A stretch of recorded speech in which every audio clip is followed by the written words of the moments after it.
welcome to the SSI Orbit podcast, a forum for conversations that explore the ever-growing ecosystems of self-sovereign identity. And I'm your host, Mathieu Glaude.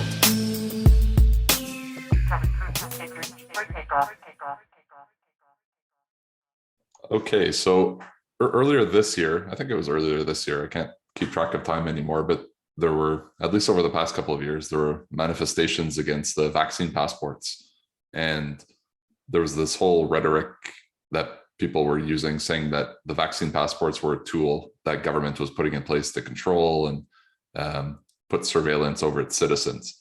And there's been a bunch of these types of movements. And if we look specifically in the digital identity space, I was just looking recently into the Quebec National Assembly. There's been a couple different petitions with like tens of thousands of people signing against just digital ID programs, or even against being forced to use wallets for digital ID. And I think anyone familiar with the Canadian digital ID in the public sector at least knows of the Saskatchewan government program falling through earlier this year. And there were kind of some negative public sentiments around these types of programs, which perhaps influenced, perhaps didn't, but they were existing. But then again, anyone familiar with the digital identity space knows the efforts that we're putting into place to preserve the privacy principles and make sure they're put into place, and other principles such as control, agency, equity, inclusion, security, transparency, and the list goes on. And I think this is very well communicated within the digital identity community, but we seem to be having a tough time as a community explaining this more broadly to the public. And I hear a lot of people talk about governments, saying governments need to do a better job at doing so, but I think it's all of our roles to do a better job at doing this. It's not just the government, it's the community overall that, and you know, if we do this correctly, like we're doing all this to protect the rights and freedoms of people through these tools, right? And so the conversation today is just meant for us to have a discussion about all of this, and hopefully throughout it generate some suggestions that we could share with listeners on how to avoid the big brother rhetoric moving forward. And so I'd like to maybe start the conversation with the concept of misinformation as kind of a growing societal topic, which definitely blurs messaging. And I do think, in fact, that misinformation is a big cybersecurity risk nowadays that gets in the way of protecting the rights of individuals and societies. If we're not able to express kind of our choice without being manipulated, it's a problem. So it would be interesting just to starting off with misinformation, because I think that is one thing that is blurring digital ID communication. How has your thinking on just misinformation evolved over the past few years, and maybe even more recently with COVID? Would be interested to just start the conversation off on that. As you said, it's not just a digital ID problem. I think this is a societal problem that transcends any kind of subject matter, and we see it with elections, with public health. I think COVID was a really good example of it all, and a lot of it just comes down to, I think, trust in sources. And you know, when I was growing up, you know, the only way you get news is over like whatever CBC News, and it came from Peter Mansbridge's mouth, and you know, you trust Peter Mansbridge because he's the trusted source. But now we have kind of an information overload problem, and that's good in some ways. The info is awesome. I think the internet and social media and everything that has come out in the last 20 some odd years, is good for the collective knowledge of humanity. But with information overload comes a lot of other stuff that isn't necessarily accurate, or we have bots that are putting out some automated things. And I think the biggest challenge we have is that there's so much content now. And look at, if I look at my own Twitter or LinkedIn feeds, the algorithms are starting to dictate, what bubbles up, because you can't possibly see it all. So then what you do is you get a snippet of the things that are going on.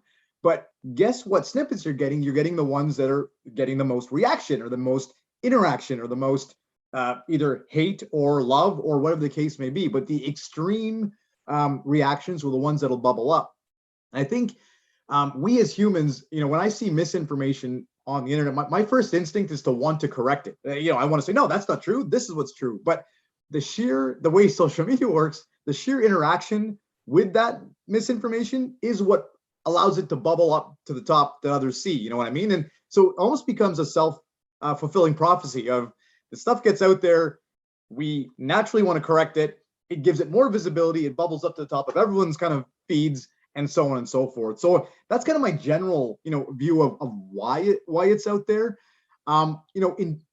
For digital ID specifically, I won't go into COVID much. Well, actually, no, maybe I will go a little bit without picking a side on the whole vaccine thing. I don't want to. That's another podcast probably by itself.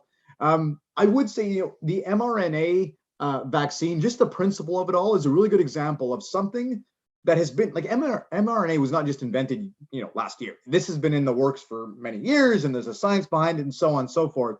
But it became more well known. People put those 4 letters together for the first time in the general public since COVID. And digital ID is no different in that this has been researched, especially in Canada. I know going back decades on things like the Pan-Canadian Trust Framework and privacy respecting principles and other things.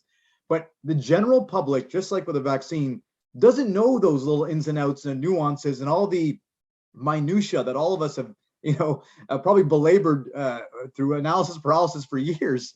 And they have snippets of information. What happens with snippets is that people tend to fill in their own blanks and start drawing parallels to other things they may have read about or heard about. And I think the one that comes to mind in identity for me is the social credit system, in China. And that opens up a whole can of worms. And yes, that is one way to implement it.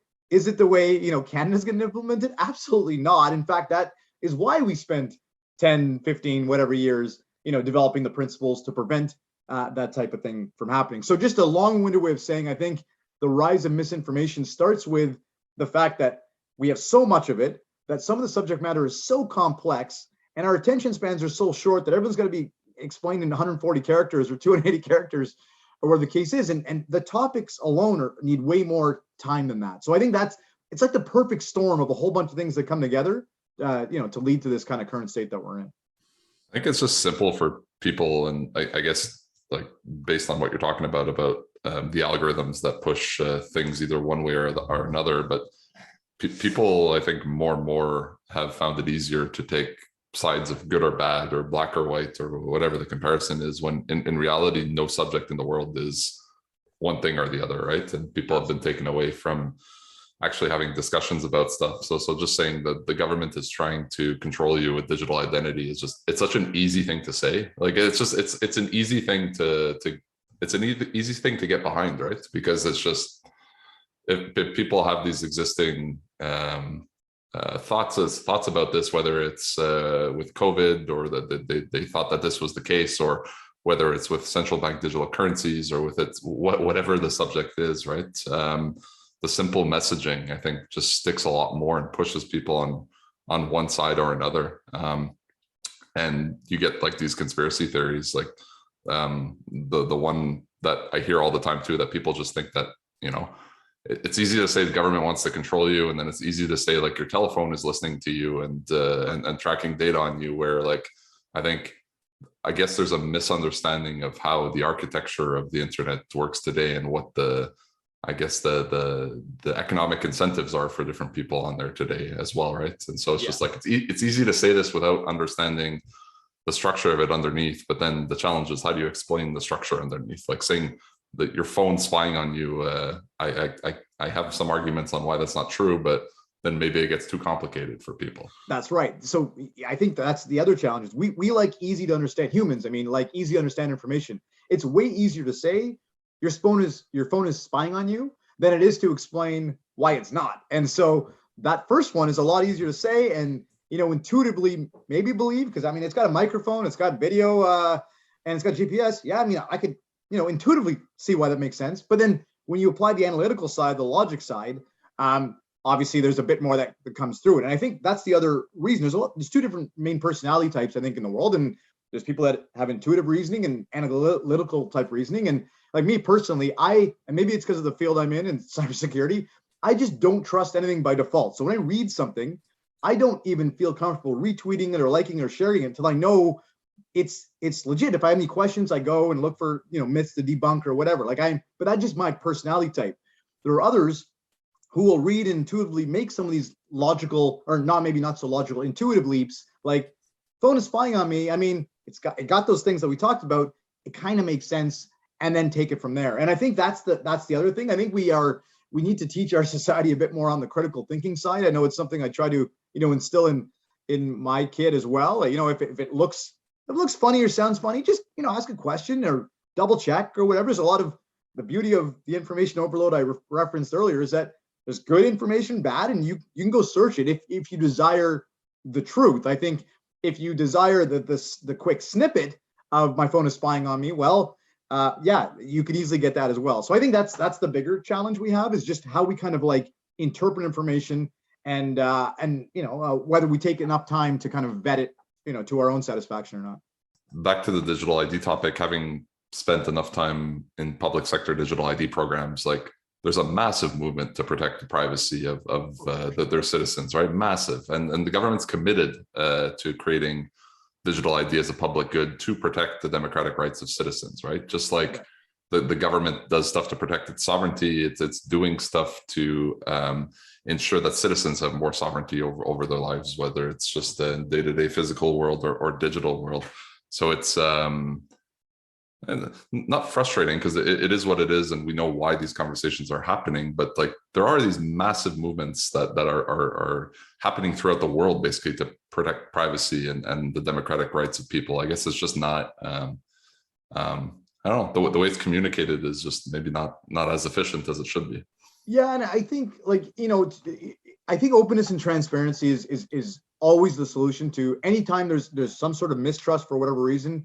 Be more open or overly open and transparent about what it is we're doing, why we're doing it, what we're not doing, which I think is just as equally important as what we're doing. These types of messaging that I think there's certainly area for improvement. Let's say that. I think where people, and I'm not that I'm taking the side of the conspiracy theorists, but I do understand why people have a mistrust, is when an institution, government or otherwise, kind of has an attitude of trust us, we're looking at it. I think rather than the, talking down, trust us, we'll do it, a bit more of the, let's talk about what we're doing. Let's have a conversation about what we're doing. This goes beyond identity. This goes with vaccines and other things as well. And, I heard this concept during COVID, because of what happened with all the misinformation about vaccines and such, that there's a psychology behind some of this stuff, that all this stuff gets announced and you've never heard terms like mRNA before, in digital identity's case, SSI, or all these other things that get thrown around. And by human nature, you get kind of like you standoffish a bit about terms you don't understand or terms you don't know. So you're already, defensive about it. So if someone gives you a reason to be more defensive about it, like, oh, there's a microchip associated with the vaccine or whatever, it's more easy to believe because you're already got your backup. And so the term I heard during COVID, what they wish they would have done, I forget what article I read this in, some doctor had said something along the lines of what they called pre-bunking. So anticipating what type of false messaging might come out against the thing you're trying to release, and almost like pre-inoculate people to, here's what it is, here's what you might hear about this thing in the coming months or years, here's what our answer to that is, and here's where you can ask more questions. And so then you set a tone with people who may be originally defensive.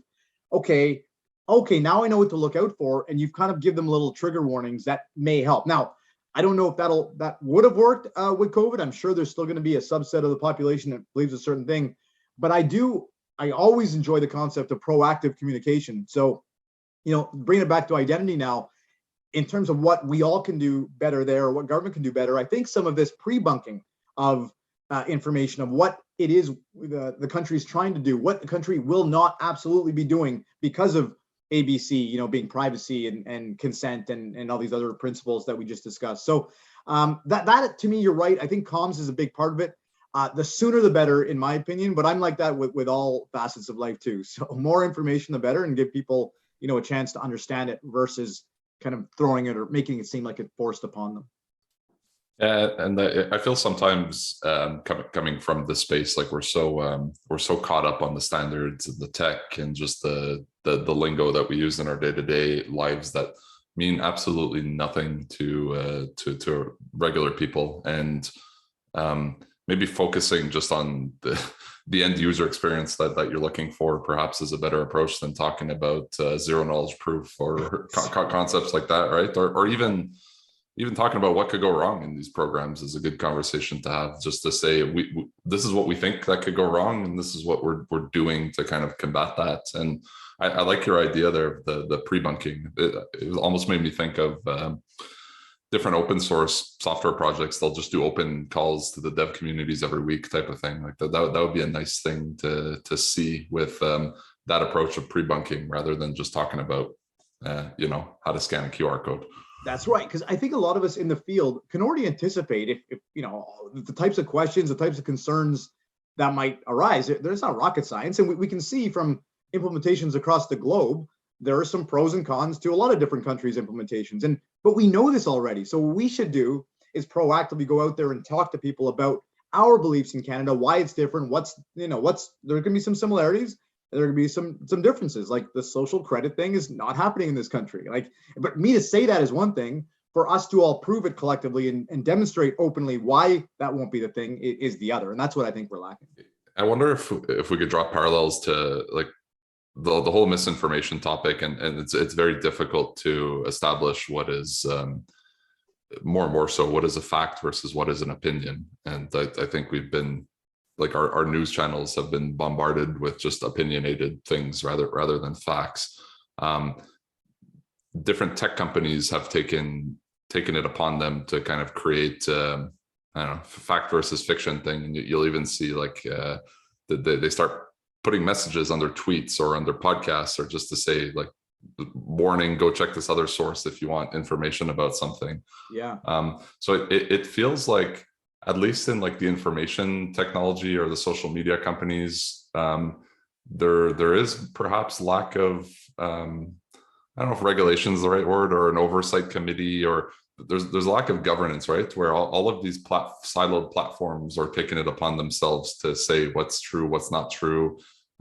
Is there a role for government in there as well? And then is it a mix between government, private sector? Because I start to think about, like, if that's missing in the digital world today, then what we're talking about of having these pre-bunking forums, it could be a similar type of impartial governance organization. Yeah, like that's a really interesting question. I think there's certainly a role for government to help kind of like, set some expectations on what we want in our country. And I think our country needs to get rid of misinformation as well. And the challenge with having government involved in it, though, is that the mistrust is sometimes with government. So if a government entity, let's say hypothetically, was created to debunk and demystify some of the things that are out there, I still think there is going to be that inherent mistrust with a subset of the population anyway. So to fully answer your question, I do think there's a role for all entities to play, because there's mistrust everywhere in general. Like, some people don't trust their banks, some people don't trust their government, some people don't trust whatever, insert name of a corner store here. And I think the more people that are kind of in the conversation, the better it is. So I don't think it's just one entity's role, but I do think everyone plays a part in it. And it wouldn't be out of the realm of the possible to have some entity, at least even a nonprofit for argument's sake, to come in there and start kind of debunking some stuff. But it will be collective. And don't forget that only certain percentage of population is on Twitter, is on Facebook, is on whatever. And so the number of mediums that need to be either regulated or overseen are kind of exponential almost. It seems to be that way, that there's a new platform for everything. So I think we have to be careful on how broad we go, and what the perception of that would be. If government were to step in and regulate or set some rules around what can be communicated, now we start talking about free speech infringement and other things that go down a spiral as well. So I think it's a collective kind of, rather than make it feel more big brothery, or even more perceived big brothery than it is now, to focus it more on that community conversation and get, I guess, including more people in the conversations as they happen. If I give a conspiracy that the reason why a lot of this negative stuff is coming out in digital identity is there's a lot of the big players that are influencing fake news, is that something you could buy into? Oh, interesting. So what do you mean by that? Like some of the big identity players, or? Yeah, identity players and big tech players that have silos that they manage a lot of identity data anyways. Is that something you could get behind? Interesting.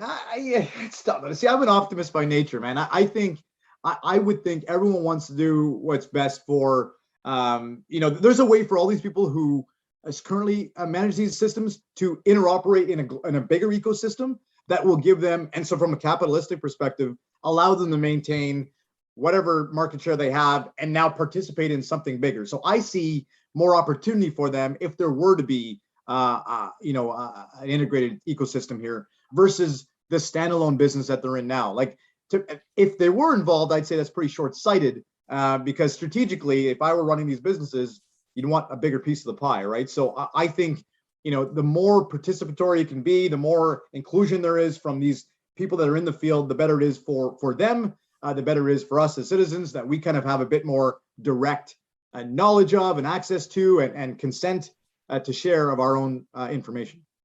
Switching gears a bit, for anyone getting into the digital identity space, there's a whole slew of standard bodies and different standards that get used, and it's just sometimes tough to, I guess it creates a barrier of understanding or of entry to certain people, because there are so many different standards. They're not always technically based, these standards, but there are so many different organizations. There's some that have support by different levels of governments, and like, for example, like seeing this a lot in European nation states and also in the various provinces in Canada, where there's a big movement towards some of the W3C and Hyperledger kind of standards, and obviously on the other side with the governance of the Pan-Canadian trust framework being there as well. But then you also look at like, okay, just talking about Canada specifically, we have multiple levels of governments at the federal, at the provincial, and at the municipal. Picking a non-international standard is not acceptable for a federal government due to specific reasons, like, for example, barring international trade, which you could get sued for.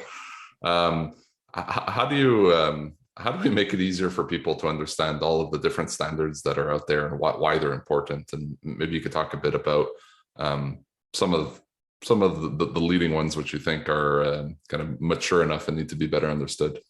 Yeah, man, geez, that's a really good question. So, I mean, I think we have to start maybe at the beginning of why we even need standards in the first place, and I think, and what the role of standards is, and how deep standards need to go, because I think, there's a certain sweet spot there. I think standards are meant to ensure number one, consistency, reliability, interoperability. That we all kind of holding everyone to the same kind of level, whether that be technology or the electrical outlets in your wall. I mean, there's a certain safety requirement in some of these other things. And so from an identity perspective, I think what the challenge is it's still early days, even though I said we work on it for a few decades. It's early days in the sense that technology is now kind of catching up with some of those preliminary conversations. And I feel like, and I'm going to age myself here, that we're in a beta VHS kind of moment, or BlackBerry iPhone, if I want to be a bit more recent, or whatever the case may be. But this goes back historically. There's always these moments in time where there's kind of a which way are we going, fork in the road type of thing. In identity, I think the key part right now is to find the standards that give us that common baseline, that allow those things I said before. I don't honestly care about technology right now. I care about whatever technology that the jurisdictions will use in Canada. And let's be honest, it's going to be multiple.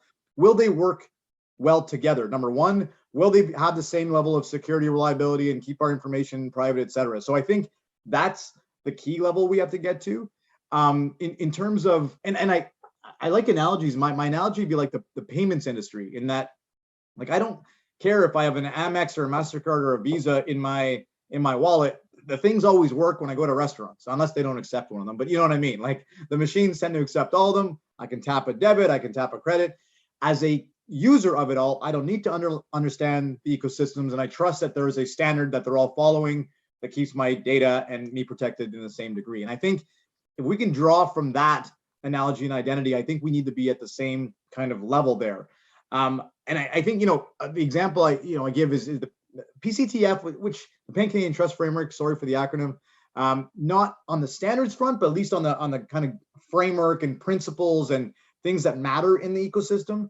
And the CIO Strategy Council's Digital Trust Identity Standard as well is one of the ones that take it to that higher level principle level. That's in this country. Those are the two that I'm well versed in, for sure, just on past involvement. Then there's others on the technology side of things, like W3C and others that are obviously still evolving. And I'm not saying any of those are perfect. And the challenge we have right now is, do we wait for the standards to, figure themselves out and we sit and do nothing? Or do we experiment in a way right now where we're kind of seeing what works best with a kind of a willingness to pivot if something were to change, downstream? And I think that's the eternal debate that seems to live on in at least the public sector, where it feels wasteful for sure to spend taxpayer dollars on experimentation. That the principle seems backwards, but when you think about it, you need some of the experimentation to understand where you need to go next as well. And I think we have to get past some of those humps. It does not have to be a 10-year, $100 million project. It could be a 1 or 2 year pilot with a small investment and then a quick pivot at the end of a couple of years. So I think there's a mentality around it where we may be waiting for perfection before starting anything, but there's a danger too that our citizens aren't getting any more patient. And me personally, I don't like my in-person stuff. I want to go online and digital as fast as I can. And I know the next generation is like that as well. So it's definitely an interesting balancing act. And I think at the end of the day, like the most successful capital allocators in the world, in the capitalist world, it's easy to name some of them, but it's just they've been able to best place their dollars or their money into kind of a mix of R&D and kind of growth things. So you always need to have this R&D going on. So it definitely feels like if you're looking to grow the economy and the prosperity of a nation, you need to have good placement into R&D, obviously. You named a couple, PCTF and CIO Strategy Council, tend to look more at these from at least one version of the PCTF from a federal perspective. Why should a citizen care about the PCTF and work that's happening within the CIO Strategy Council? Yeah, it's a good question. Like, do citizens care the fact that the security, whatever, the Electrical Alliance has approved my plugs in the wall? Probably not. I think what's important for them to care about is that these conversations are happening. Some of those principles we talked about earlier, the fact that this is not a social credit system. Well, how do you prove it? Well, look at some of the stuff that we're putting out there and publishing on consent and privacy principles being first and top of mind. And I think these types of things, they don't have to read or memorize any of these frameworks. I think they just have to be aware that these conversations are happening. And it's not just as I said earlier, trust us, we're good. It's a no, show and tell, here's what we're doing and here's what the principles are. That's what's the important part of those, I think, discussions. Is my mom going to be a part of any of the consultations? Probably not. But I think it's important for them just to know that they're happening, rather than just, again, that hiding behind a veil of, believe me, we know what's good for you, which is where I think the mistrust kind of stems from. What would you say that, I know you have a good perspective on what's happening in Canada, but you also have a good perspective internationally as well. What is Canada doing good or better, or where other countries could kind of take learnings from versus the other side as well? Like, are there certain areas in the world under digital ID programs, it could be standards, could be anything that you think Canada could learn from or perhaps do better? So maybe both sides. Yeah, it's a good question. So when I spent some time in government, we were part of what we call the digital nations of countries. There's a series of European and Asian countries in there, and South American as well, and just kind of leaders in the digital space. And the feedback we got then was they were really impressed with the work we were doing on the more on the framework type things, on the standard types things, on making sure that these principles were well thought out before we dove too deeply. And the challenge with our country too, and I won't sugarcoat it, is that our governmental system is more complex than some other countries. We have 3 levels of government. It's a Westminster model. Accountabilities are different. There are some countries in this digital nations group where everything is centralized and there's one authority. And not saying digital ID is easy, but it's certainly easier when you have the data in one authority or one jurisdictional kind of control versus what we have is a bit more federated. And that's not an excuse as to why we're late, but it's just more considerations, that we have to come up with. So I think to answer the first part of the question, a lot of good feedback on our willingness to, try to break down some of these jurisdictional boundaries with some of these cross-jurisdictional frameworks and the willingness to interoperate in the country for sure. The privacy respecting principles, the consent, the revocation of consent, all the things that we have been baking in, really well respected. I think The difference on the other side is that we are slower on implementation. Let's just call a spade a spade. We've have a couple provinces that have got out to good head starts on the west there. And since then, I feel it's been a bit stagnant for a number of reasons. You talked about misinformation being one, but investment is another. If it's important, we dedicate resources to it. If it's not, we don't. And I feel like we're still on the fence as to how much investment this kind of thing needs across the country. In terms of models to follow, the one I look to the most is the European Union itself. And I bring them up because, they have an interoperability challenge. They have whatever number of countries is in there that work together in an interoperable scheme that I guarantee you does not use the same technology in each country. And if we can just take that model and just consider ourselves a mini, union is what we are, provinces and territories, there's no reason why we couldn't do, something similar. So I think there are a lot of good lessons to learn, from those implementations. There are other countries that are, world renowned for their regimes, like Estonia, I'm sure comes up a lot. And there are different circumstances that led to, why they had to come together after an incident back in, I think it was 2007, and evolving from there and kind of building it up from the ground up. I have done a fantastic job there and have set some really good principles for us to follow, including the notion of transparency, by the way. And so I think there's a lot to learn from around the world. There are also mistakes that have been made around the world as well. And we alluded to that earlier in terms of whether it be over collection of biometric data or central storage of some of this biometric information. That personally, as a cyber guy, makes me cringe. So I think learning the good and bad from around the world, no such thing as bad news there. That's good. That's a good approach. And I think it's just a matter of balancing our willingness to innovate and actually drive a bit, rather than I think we get stuck into a bit too much of the analysis paralysis at the beginning. That's kind of my assessment of where we're at.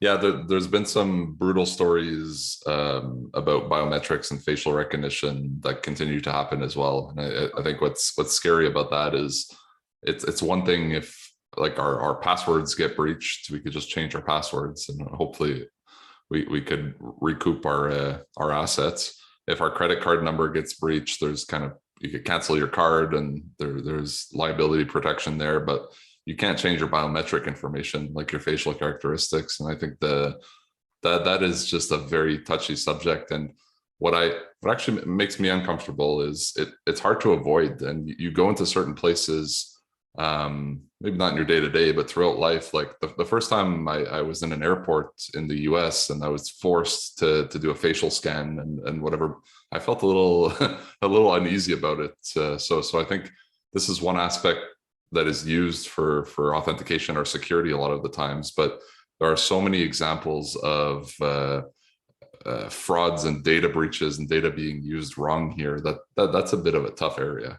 I agree. And you talk about roles for government. There's a role for government right there, is to regulate how and when this information can be collected, used, stored, et cetera. Because that is I agree with you. And we all know that pictures have been taken of us over the last number of years in various contexts, whether it's in a mall, walking by a whatever, or airport, or whatever the case may be. And I think the lack of regulation or rules around what can be done with that information is certainly one of the reasons why I'm not a big proponent of using biometrics as the be all end all.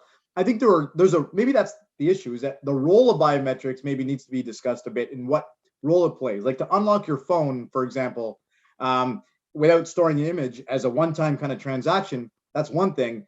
To store it and keep it for later and upload it to a number of different places for various usages is another thing. And I don't certainly have clarity on when, where, and how my biometrics are used in all these instances. So I agree with you. I think that is one of the areas that is going to be, there's a lot of learnings too that happen from around the world, either from breaches or whatever the case may be, of what can be done there.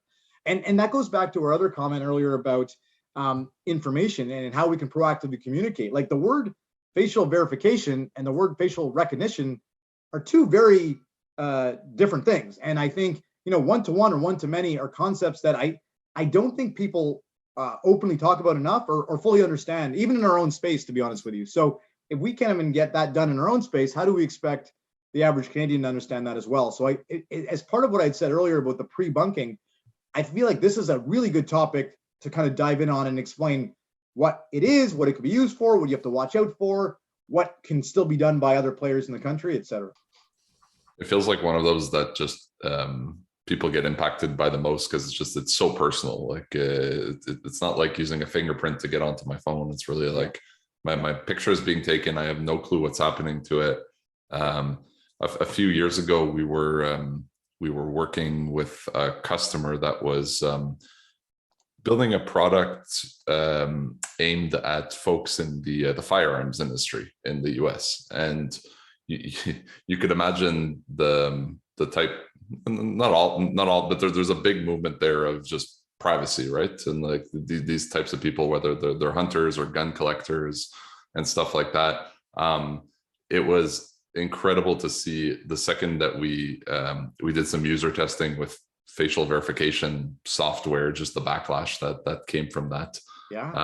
So it's bit of an interesting one.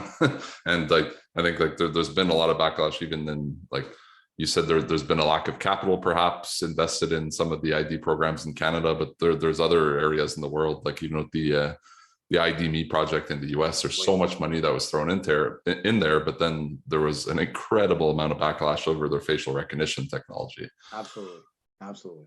And we're not even touching, that's just the privacy concerns. We're not even touching on some of the inclusion and diversity concerns that come along with some of these things as well, which I don't want to downplay either. I think the challenge with the identity space, not in this country, but around the world, is that you are dealing with the security and privacy information. You want it, how obviously has to be inclusive and equitable for all to use, and here we are creating almost like a bunch of mini divides within a subject matter that is already divided enough. You know what I mean? And I think there are a whole bunch of anecdotes from around the world about darker skin color or facial coverings or other things that would impact someone's ability to use it. So I agree. It's a pretty, that topic alone can be broken down into several different kind of subtopics, all of which require going back to proactive messaging, good understanding around the world for sure.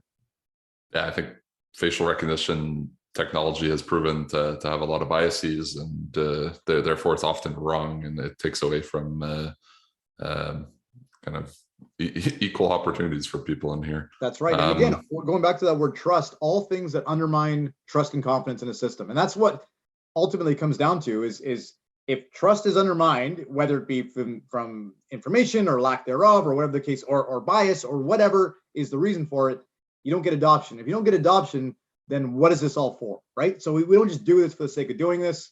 It's to provide a benefit. And so for me, that adoption piece is really critical. I want to get down to the nitty gritty of what would prevent people from adopting it and how we can address that aspect of it. Because delivering it and having zero users, no one wins.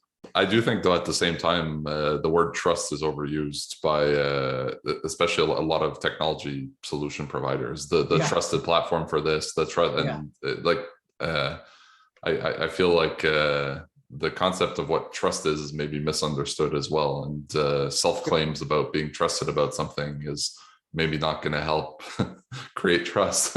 Yeah, agreed. And that's a really good point, actually, because you can't just self-assess or self-attest your trusted worthiness. It has to be proven. Same in real life. I can't just tell you I'm honest and just lie to you all the time. You build that over time. So I think that building of that trust is important. And I think you're right. There's that word is overused by people that claim to be, and then as we find out later, are not. So again, going back to the standards conversation, having standards to help attest to that trust or have third parties verify that trust are all things that help build that confidence in the ecosystem. The usage of zero trust is an abused term nowadays as well. And for yourself, as cybersecurity expert, I'm sure you see it getting abused as well. What are some misconceptions about zero trust, or how does it get overused wrongly? Oh yeah, I love I'm going to be honest. I love the concept of zero trust. It's great. I think the word or the title is the worst title because it's so negative. Like there's so many negative connotations from zero trust. Again, almost makes you think, well, I should trust no one, and it makes it you think you don't trust your users or you don't trust this. And I mean, that's the fundamental principle it's based on, but it's not the right message to send. It's that we want to make sure that you're doing what you should be doing and nothing more, nothing less. But so number one, I wish there was a more positive spin on the name, but it starts, but the principle itself, I do agree with. I think let's be honest, like it's nothing new. It's it's applying like the oldest principle of security is the principle of least privilege. Like you get access to the stuff you should have access to, nothing more, nothing less. Like that's like in the CISSP book, item number 1. Like this is like the first principle you learn. Now, what we've done over time is, different buzzwords and different implementations, and, network access control with NAC was a big thing, when I was coming up the ranks and stuff. And this is just an evolution, of that. Now it's more based on, knowing who you are and knowing what what device you're coming from, and having the right access and having the right monitoring. There's a lot of things that come with it. But so the principle, I think, is sound. I think some of the misconceptions around it, that number one, that it's something you just buy and implement and be done with. It's not a product, and you may see some product labels out there that say zero trust on it. To me, it's more of it's a philosophy. That's how I would characterize it. It's a philosophy or an operating model or whatever you want to call it, but have this kind of principle of, we want to make sure that the right people have the right access to the right data at the right time, type of thing. And then the technology kind of enables that. So I think number one is people trying to treat it as a project or something you can buy. That's not what it is. It is something you have to buy into and then work towards. And I think the second part of that is, it sounds, and this is typical security stuff where we make it sound so shiny, like it's a silver bullet, it's going to solve all the problems. And then, but with that comes, it makes it sound really hard and expensive and enterprise and multi-year. And I wish that was all gone as well, because I don't think it needs to be as complicated as we make it to be. I think, yes, it's a multi-year program, but there are incremental things you can do to step towards it as well. Like you could start with individual identity. You could start with MFA. You could start with device ID. You can move very slowly as you go along, the chain here. But I think characterizing it as this giant behemoth that some people do, I think does it a disservice, as well. I think it makes it sound more intimidating or whatever the case may be. So those are a couple things that came to mind. Like, other than the term itself, I think the other thing I've heard is that, it's going to just be more security and it's going to be harder for me as a user.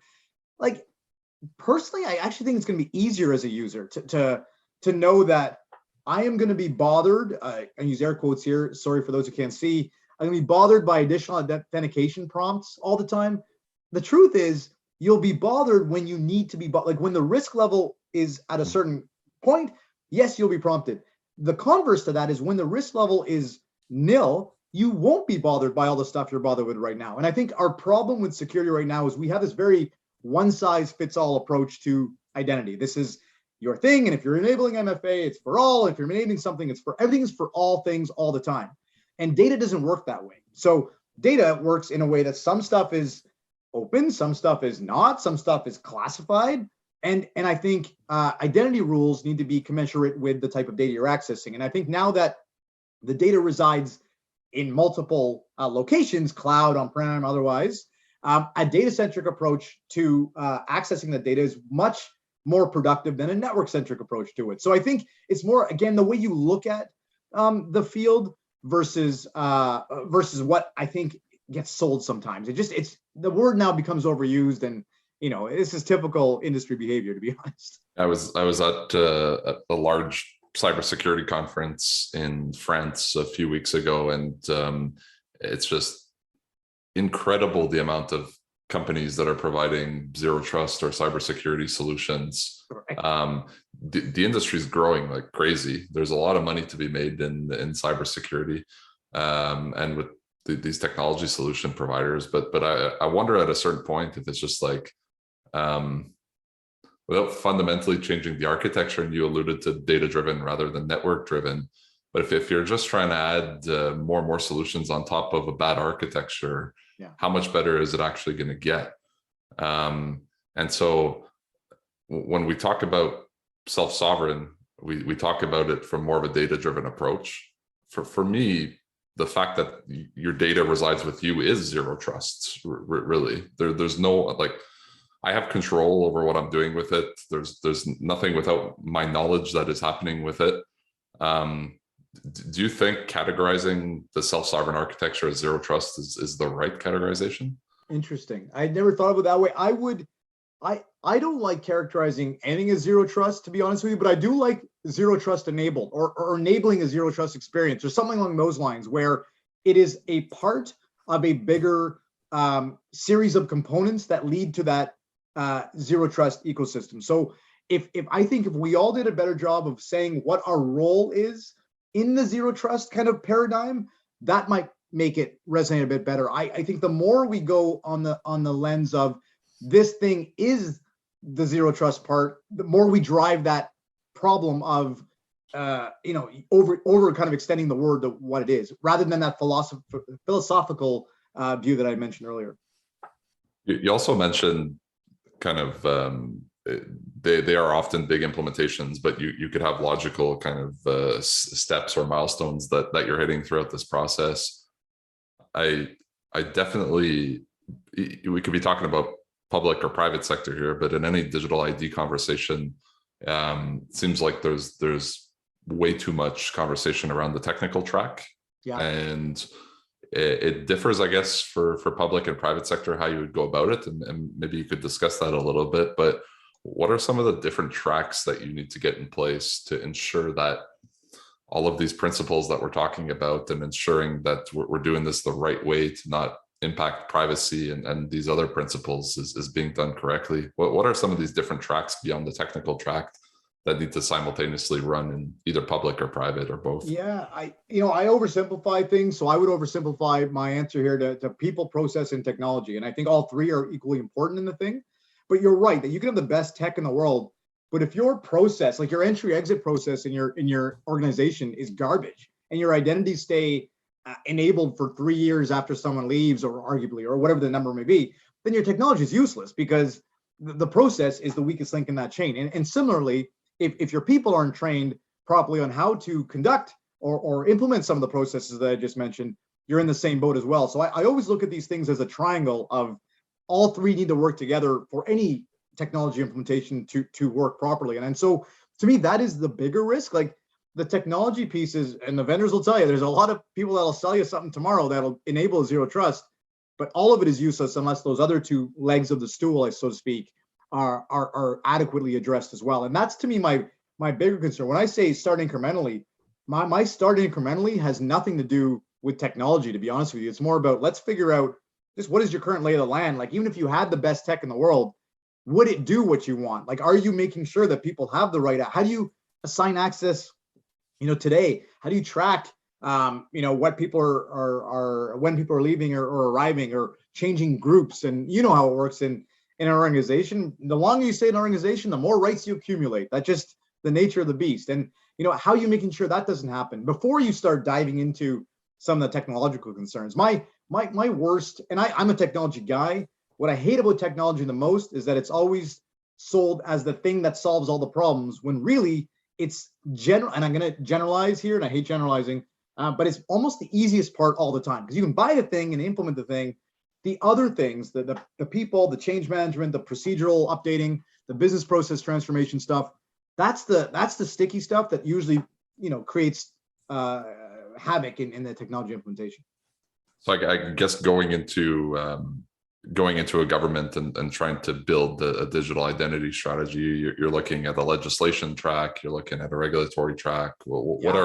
And these things are significantly more important to any of these programs being successful, and significantly more important than the technology side of things. Where's the current state of things with, maybe we could use provincial governments in Canada as an example with legislation? I think they're all on different playing fields, but what are some of the conversations that are being had more about these processes and the people and stuff like that?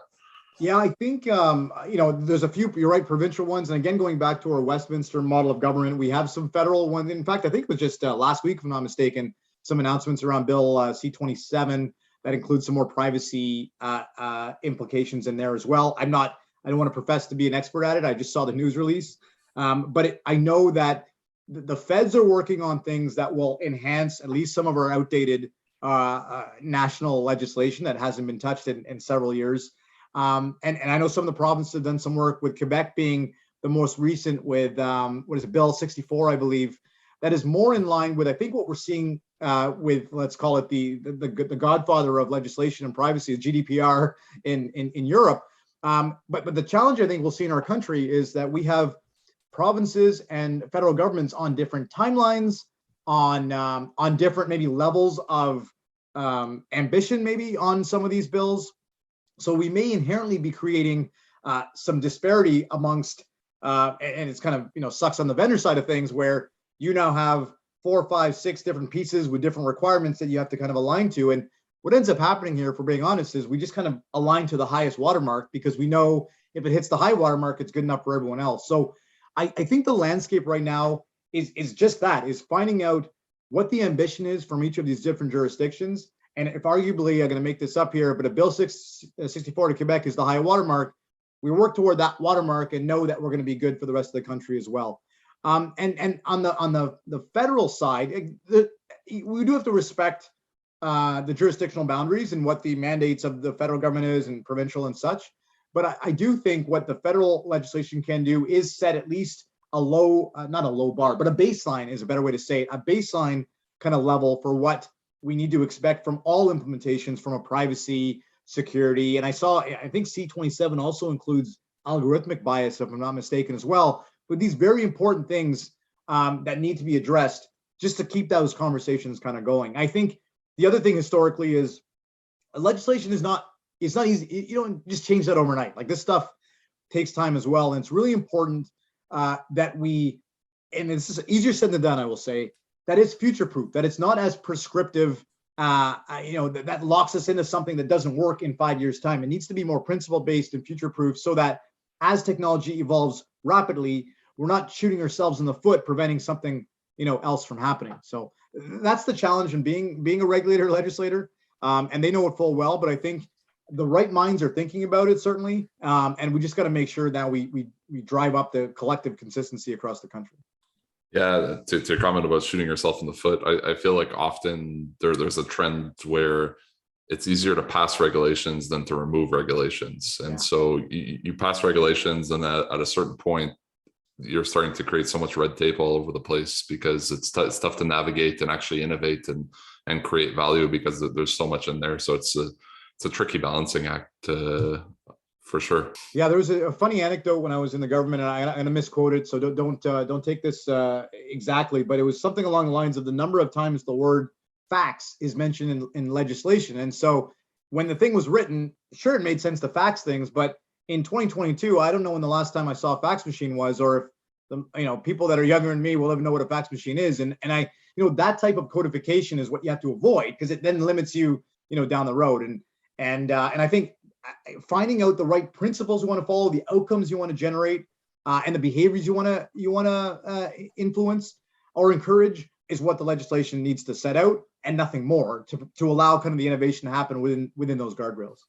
Yeah, and if I could use another kind of trifecta or triangle, I think one of the challenges is how do you prioritize privacy, control, but then also convenience. And then that's something that you don't want to get in the way of convenience or innovation in legislation either. But it's tricky, which is why it's interesting to look at some of the programs that are happening elsewhere in the world to see where the learnings, or where the good learnings and bad learnings could come from.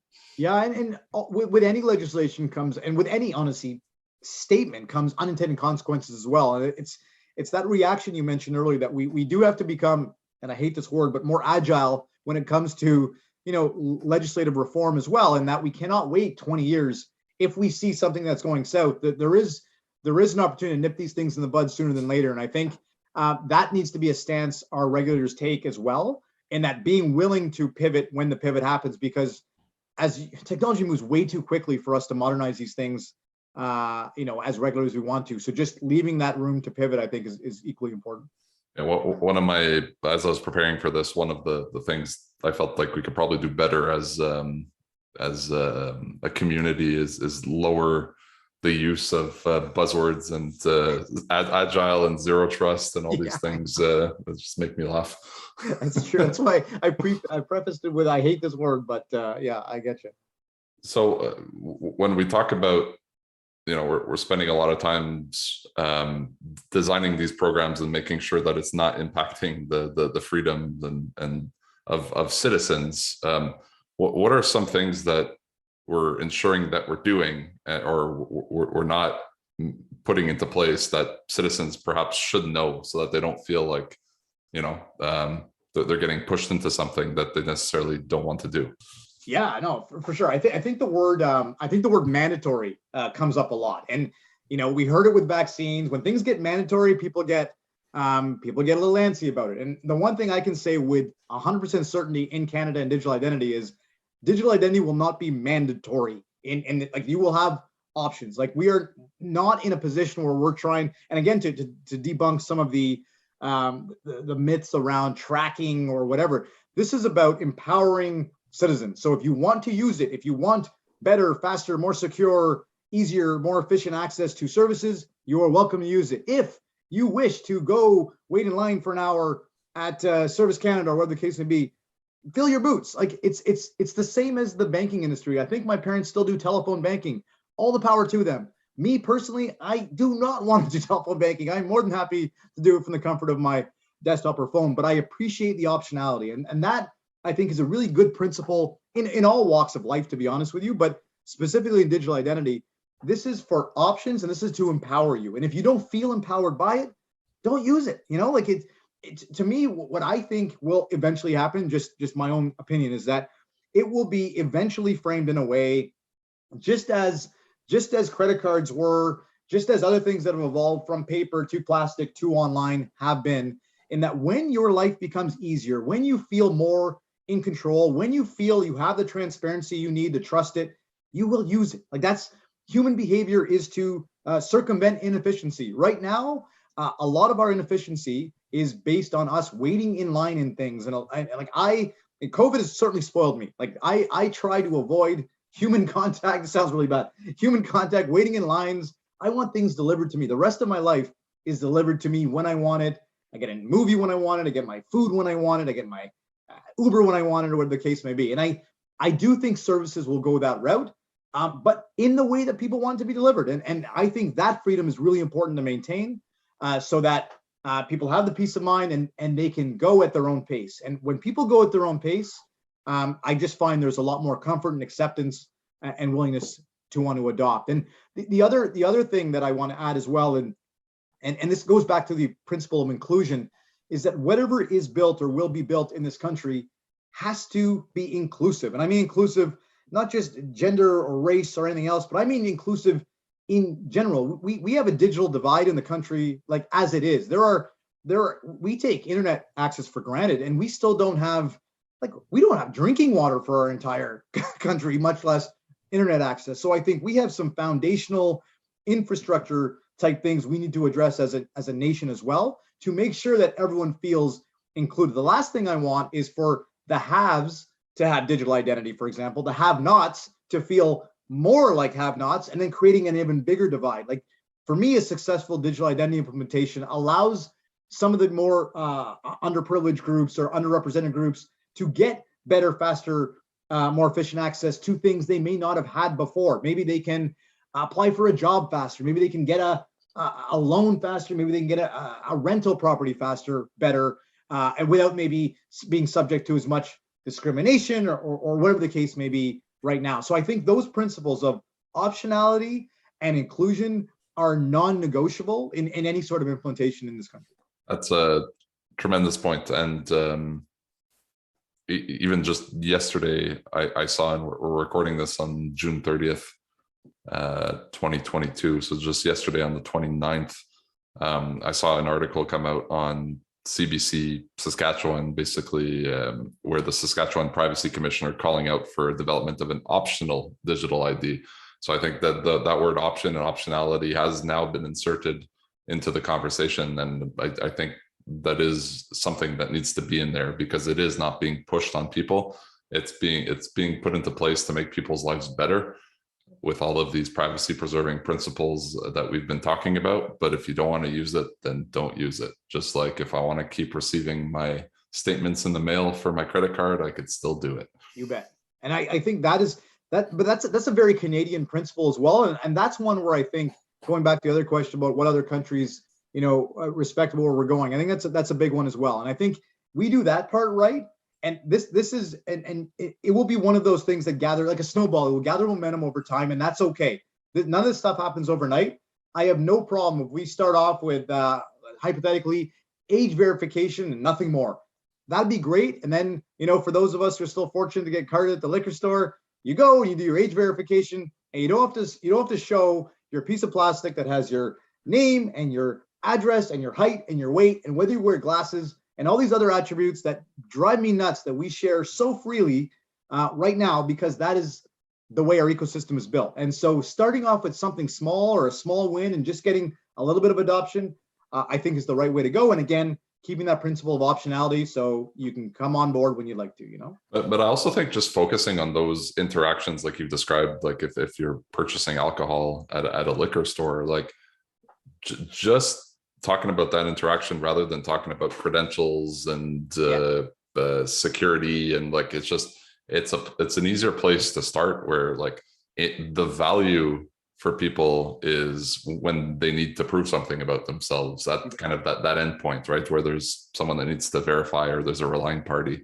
And so it's I do think also like just focusing on what that improved experience is going to look like is a better way to start than trying to explain digital identity or credentials to people. Agreed. I think it's that old-fashioned "what's in it for me" message, and if you explain what's in it for them, if it's more convenient for them, they'll use it. If it's not, they won't. And it's humans are very straightforward creatures that way. And like I never thought I'd see the day where my parents are using smartphones and using their fingerprints or whatever to log in. But it came down to, would you rather type a complex password with your thumbs, or would you rather use your fingerprint? Ease of use will work, and it gets to the thing faster. And I think you're right. Is explaining what's in it for them is a great way to start.